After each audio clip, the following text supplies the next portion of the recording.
Man versus wild की शुरुआत हुई थी साल 2006 में, उससे 10 साल पहले साल 1996। बियर ग्रिल्स अपने आर्मी फ्रेंड्स के साथ अफ्रीका में छुट्टियां मना रहे थे और जाम्बिया में वो स्काई डाइविंग करने आए। बियर को पैराशूटिंग का खूब एक्सपीरियंस था, वो कई बार प्लान से छलांग लगा चुके थे, तो सब कुछ प्लान के अकॉर्डिंग चल रहा था। एक एक करके बियर के सारे फ्रेंड्स प्लान से नीचे जंप करते हैं, वो भी अपने पैराशूट के साथ नीचे जंप करते हैं। प्लेन से जंप करते ही बियर 200 किलोमीटर पर आवर की स्पीड से नीचे गिरे। 15,000 फीट, 10,000 फीट, 5,000 फीट।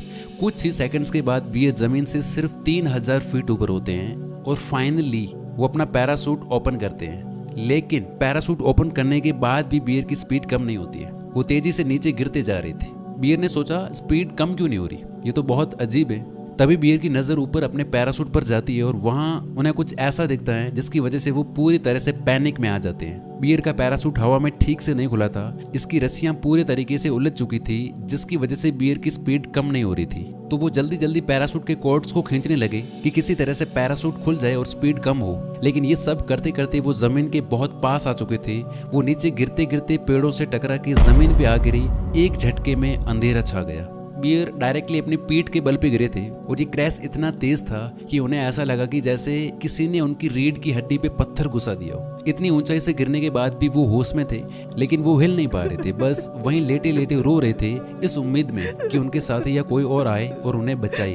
उनका दर्द इतना ज्यादा तेज था कि उन्हें लगा कि इससे तो मौत ही बेहतर होती, लेकिन मौत भी उन्हें नहीं मिल रही थी। काफी देर तक वो वहां दर्द में रोते रहे। कुछ घंटों के बाद उनके फ्रेंड्स वहां आते हैं, एक कार में उन्हें डाला जाता है और पास के हॉस्पिटल में ले जाया जाता है। बियर कहते हैं कि मेरा दर्द इतना ज्यादा बढ़ चुका था कि मैं दर्द से छटपटा रहा था और बार बार बेहोश हो रहा था। हॉस्पिटल पहुंचने पर डॉक्टर ने जब मुझे इंजेक्शन लगाया तो धीरे धीरे मेरा दर्द कम होने लगा। वो सोचने लगे कि वो ठीक हो रहे हैं, लेकिन बात कुछ और ही थी। अगले दिन बियर डॉक्टर से पूछते हैं, डॉक्टर मैं ठीक तो हो जाऊंगा ना, कितना टाइम लगेगा?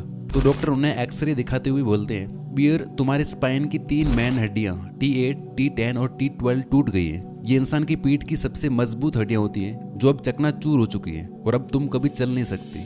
ये सुन के यंग 21 साल के बियर ग्रिल्स की जैसे दुनिया ही खत्म हो गई। पहाड़ चढ़ने वाला इंसान अब बाथरूम भी नहीं जा सकता था। बियर कहते हैं कि पैराशूट से गिर के हड्डियां टूटने में इतना दर्द नहीं हुआ जितना हॉस्पिटल में 1 साल रह के उन हड्डियों को जोड़ने में सहन करना पड़ा। हॉस्पिटल में बेड पे पड़े हुए वो सोचते रहते थे कि वो अब कभी चल नहीं पाएंगे। उनकी जिंदगी जीने का रीजन और पर्पस ही एडवेंचर था, घूमना फिरना, नई जगह एक्सप्लोर करना।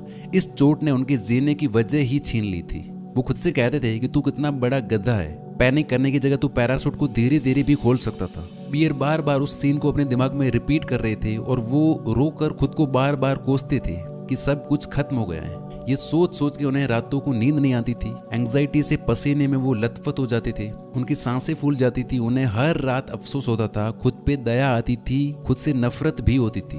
2 महीने बीत चुके थे, बट उनकी सेहत में सुधार आने की बजाय उनकी हालात और खराब होती जा रही थी। दर्द बढ़ता जा रहा था, शरीर और अकड़ता जा रहा था। अपने हाल को देखकर वो और नेगेटिव होते गए। उन्हें कुछ भी अच्छा नहीं लगता था, बात बात पे गुस्सा और रोना आता था। इस तरह धीरे धीरे वो डिप्रेशन में और गहरे फिसलते गए। जो लोग उन्हें जानते थे उन्हें लगता था कि बियर ग्रिल्स बहुत ही पॉजिटिव बंदा है, वो मेंटली बहुत टफ है और वो हिम्मत और पॉजिटिविटी के साथ इस प्रॉब्लम का सामना कर लेगा। लेकिन ऐसा कुछ भी नहीं था, बिकॉज उस वक्त बियर सिर्फ 21 साल के थे और बहुत ज़्यादा डरे हुए थे। लेकिन फिर एक दिन उनकी नज़र दीवार पे लगी माउंट एवरेस्ट की एक फोटो पर जाती है। बियर कहते हैं कि मुझे क्या पता था कि एक छोटी सी तस्वीर मेरी लाइफ बदलने वाली है। बियर और उनके फादर का हमेशा से सपना था कि वो माउंट एवरेस्ट को क्लाइंब करें, बट फिलहाल वो एवरेस्ट चढ़ना तो दूर, खड़े होने की हालत में भी नहीं थे। लेकिन उस वक्त पीठ पर मेटल ब्रेस लगे होने के बावजूद वो अपने बेड से उठे, किसी तरह गिरते पड़ते फोटो तक पहुंचे, उसे वॉल से उतारा, उसे कुछ वक्त तक देखा और खुद से कहा कि चाहे कुछ भी हो जाए, मैं ना सिर्फ वापस पैरों पर चलकर दिखाऊंगा, बल्कि दुनिया के सबसे ऊंचे पहाड़ माउंट एवरेस्ट को भी क्लाइंब करूंगा। ये उन्होंने उस वक्त खुद से कहा और बस यही सोचते सोचते वो सो जाते। उनके सबकॉन्शियस माइंड में ये बात बहुत गहराई से जम गई। इस बात ने उन्हें हौसला दिया, उन्हें जीने की एक नई उम्मीद दी। अगले दिन जब वो सोकर उठे तो उन्हें अपनी दादी माँ की एक बात याद आई जो हमेशा कहती थी कि बेटा लाइफ में जो कुछ भी होता है अच्छा ही होता है। वो इंसान ही है जो खुद को दुखी करने और परेशान करने के बहाने ढूंढ लेता है। जब भी तुम किसी मुसीबत में पड़ो तो हमेशा खुद को याद दिलाओ कि जो कुछ भी हो रहा है गॉड की मर्जी से हो रहा है, जो कभी कुछ गलत नहीं होने देता। इस टाइम उन्होंने इस बात की गहराई को समझा और इस सच को फील किया कि यार मैं इस एक्सीडेंट में मर भी तो सकता था। मेरे हाथ, पैर, सिर या आंखें कुछ भी तो जा सकते थे, लेकिन सिर्फ स्पाइन की 3 हड्डी टूटी। मैं जिंदा हूँ, इसका मतलब है गॉड ने मेरे लिए कुछ बेहतर प्लान करके रखा है। इसके बाद उन्हें इस बात की चिंता खत्म हो गई कि उनकी लाइफ में आगे क्या होगा, क्या वो चल पाएंगे या नहीं, वापस स्पेशल फोर्स में काम कर पाएंगे या नहीं, सब चीज़ों की फिक्र बंद। जब उनकी ओवर थिंकिंग कम हुई तो मन को शांति मिली, फिर उनका स्ट्रेस और नेगेटिविटी भी कम होने लगी। अपनी बॉडी से पहले उन्होंने अपने माइंड को रिपेयर करना शुरू किया। माइंड स्ट्रांग हुआ तो बॉडी भी अपने आप हील होने लगी, उनके जख्म भरने लगे, हड्डी के जुड़ने की स्पीड तेज हो गई। फिर उन्हें एक दिन उनके सबसे करीबी दोस्त ने कहा कि अक्सर भगवान के हाथ में जन्म, मृत्यु और फिर पुनर्जन्म होता है और इस इंजरी से तुम्हारा पुनर्जन्म हुआ है। बियर ग्रिल्स कहते हैं कि जिंदगी अक्सर हमें दूसरा मौका नहीं देती, लेकिन अगर ऐसा होता है तो बहुत ज्यादा ग्रेटफुल रहो। वो ग्रेटफुल थे अपनी लाइफ के लिए, अपनी टूटी कमर के लिए, अपने सपनों के लिए। किसी चीज की कोई चिंता नहीं, ना अपने पास्ट की ना फ्यूचर की। उन्होंने फिर से जाके उस माउंट एवरेस्ट की पिक्चर को हाथ में लिया और जोर से बोले, जैसे ही मैं ठीक हो जाऊंगा मैं माउंट एवरेस्ट की चोटी को छू के आऊंगा। उन्हें इस डिप्रेशन से जो एक चीज ने सबसे ज्यादा हेल्प करी थी वो था उनका लक्ष्य, उनका एम, उनका गोल। उनके पास अब जीने का एक रीजन था। जब वो अपने आसपास के लोगों से कहते थे कि वो ठीक होकर माउंट एवरेस्ट को चढ़ना चाहते तो लोग उनकी बातों को इग्नोर करते थे, लेकिन उनका गोल एकदम क्लियर था। अब उन्हें जल्दी से ठीक होना था बस। एक्सीडेंट के 3रे महीने के बाद दर्द कम होना शुरू हो गया। 8 महीने बाद उन्हें हॉस्पिटल से डिस्चार्ज कर दिया गया और 1 साल में वो पूरी तरह से ठीक हो गए। पर डॉक्टर्स ने उन्हें मना कर दिया था कि वो स्पेशल फोर्सेस में वापस ट्रेनिंग नहीं कर सकते। बियर समझ गए थे कि वो इस इंजरी के साथ अब वापस आर्मी में कंटिन्यू नहीं कर सकते, तो बियर ने आर्मी से रिजाइन कर दिया। बट अब उनके पास ना कोई जॉब थी और ना कोई सोर्स ऑफ इनकम। यहाँ तक कि माउंट एवरेस्ट की ट्रिप के लिए जो उन्हें लाखों रुपए चाहिए थे वो भी उनके पास नहीं थे। बियर के लिए माउंट एवरेस्ट इस वक्त डू और डाई मिशन बन चुका था। उनके सामने 2 सिनेरियो थे। पहला, अगर वो उस पर सक्सेसफुली क्लाइंब करते हैं तो वो ये करने वाले ना सिर्फ ब्रिटेन के यंगेस्ट पर्सन बन जाएंगे, बल्कि इसके साथ में उन्हें कहीं स्पॉन्सरशिप या जॉब भी मिलेगी। लाइफ में और भी कई अपॉर्चुनिटीज भी आ सकती है। दूसरी तरफ बियर के लिए फेल होने का मतलब था या तो एवरेस्ट जैसे खतरनाक माउंटेन पर उनकी डेथ, या फिर पूरी लाइफ बिना किसी जॉब की एक फेलियर कहलाना। फिर भी उन्होंने माउंट एवरेस्ट को क्लाइंब करना चूज किया, बिकॉज उनके पास अब खोने के लिए कुछ भी नहीं था और पाने के लिए बहुत कुछ। एवरेस्ट जाने के लिए ऑलमोस्ट 50 लाख रुपए का खर्चा आता था और इतने पैसे बियर के पास नहीं थे। अगले 1 महीने तक उन्होंने कई लोगों को चिट्ठियां लिखी ताकि उन्हें स्पॉन्सरशिप मिल सके। उन्होंने करीब 250 कंपनीज को स्पॉन्सरशिप के लिए प्रपोजल्स लिखे और सारी कंपनीज से वो रिजेक्ट हो गए। हार ना मान के एक के बाद एक 23 चिट्ठियां उन्होंने वर्जिन ग्रुप के ओनर रिचर्ड ब्रैंसन को भेजी, जो कि खुद इस तरीके के एडवेंचरस मिशन करते रहते थे, पर इसका जवाब भी उन्हें नहीं मिला। बियर ने रिचर्ड ब्रैंसन का एड्रेस निकाला, उनसे मिलने पहुंचे, बट वहां से भी वो सिक्योरिटी गार्ड द्वारा भगा दी गई। फिर उन्हें अचानक से कहीं जाते हुए एक दिन एक कंपनी दिखी जिसका नाम था Davis Langdon and Everest. Bear बिना कुछ सोचे समझे ऑफिस पहुंचे और वहां की सेक्रेटरी से जाके कहा, मुझे सिर्फ 2 मिनट आपके सीईओ से बात करनी है, प्लीज मेरी उनसे बात करवा दीजिए प्लीज। काफी देर तक उस औरत को कन्विंस करने के बाद बियर को सीईओ के ऑफिस ले जाया गया, जहां 2 लोगों ने उनके प्रपोजल को ध्यान से सुना और बियर के पैशन और ड्रीम्स को देख के उन्होंने बियर की स्पॉन्सरशिप रिक्वेस्ट को एक्सेप्ट कर लिया। सैकड़ों लेटर्स और रिजेक्शंस के बाद फाइनली अब बियर एवरेस्ट जाने के लिए रेडी थे। बट अभी भी उनकी मुश्किलें खत्म कहाँ हुई थी, उनके सामने कई सारे चैलेंजेस और आने थे। साल 1996 में खराब मौसम के कारण 8 लोगों ने एवरेस्ट पर अपनी जान गंवा दी थी और ये एवरेस्ट पर अब तक की सबसे बड़ी ट्रेजेडी थी। बट इसके बावजूद बियर और उनकी टीम ने कई हफ्तों तक प्रैक्टिस की और अपने एक्सीडेंट के पूरे 19 महीने बाद अप्रैल 1998 को बियर ने अपने टीममेट्स के साथ पहली बार एवरेस्ट को क्लाइंब करना स्टार्ट किया। तभी जिस बर्फ पे बियर चल रही थी उसमें से उन्हें कुछ आवाज आई। जब बियर ने नीचे देखा तो उनके पैरों के नीचे से जमीन खिसक रही थी और इससे पहले कि वो कुछ और कर पाते, नीचे बर्फ में एक और बड़ा क्रैक हुआ और अगले ही सेकंड बियर नीचे गड्ढे में गिर गए।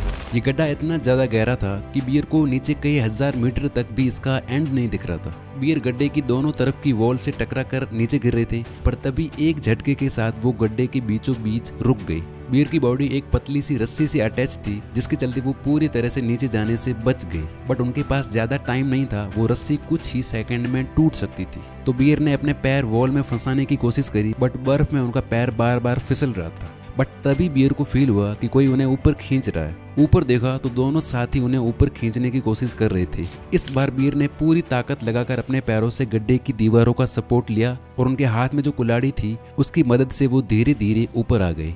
इस वक्त बियर सिर्फ 23 साल के थे और ये दूसरी बार था जब वो मरते मरते बचे थे। उन्हें इतनी ज्यादा चोटें आई थी कि डॉक्टर्स ने उन्हें कुछ दिनों के लिए रेस्ट करने के लिए कहा। बियर डरे हुए थे, उनका कॉन्फिडेंस टूट चुका था। फिर भी वो खुद से कह रहे थे, बड़े लक्ष्य के रास्ते में चैलेंजेस आते ही रहते हैं और आगे जितने भी चैलेंजेस आएंगे मैं हार नहीं मान सकता। कुछ दिनों तक आराम करने के बाद बियर जैसे ही ठीक होने लगे तभी उन्हें एक और बुरी खबर मिली।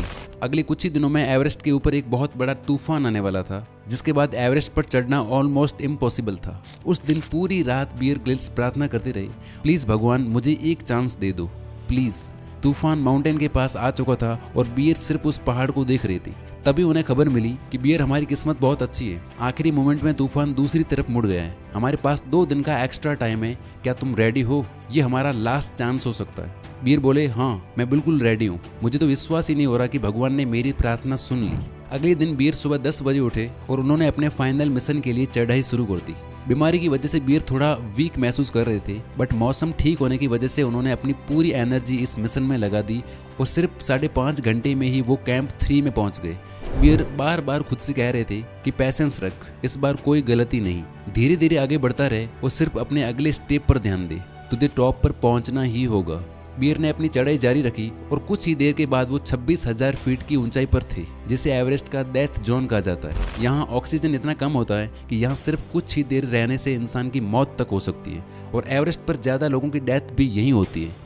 बियर के आसपास कई सारी डेड बॉडीज पड़ी थी जिनकी कुछ साल पहले यहाँ पर डेथ हो चुकी थी। बियर को अंदर से डर लग रहा था, उनका माइंड बार बार डेथ जोन के खतरे पर डाइवर्ट हो रहा था, लेकिन फिर उन्होंने हिम्मत जुटाई और टॉप पर पहुंचने के लिए चढ़ाई शुरू कर दी। वो थके हुए थे और ऑक्सीजन की कमी के चलते उनका चलना मुश्किल हो रहा था, लेकिन तब भी वो चलते रहे। 17 घंटे की चढ़ाई के बाद 16 मई 1998 के दिन उन्होंने अपने बचपन के सपने को सच कर दिखाया। उस पैराशूटिंग एक्सीडेंट के 18 महीने बाद बियर दुनिया के सबसे ज्यादा ऊंचाई वाले माउंटेन पर चढ़ चुके थे।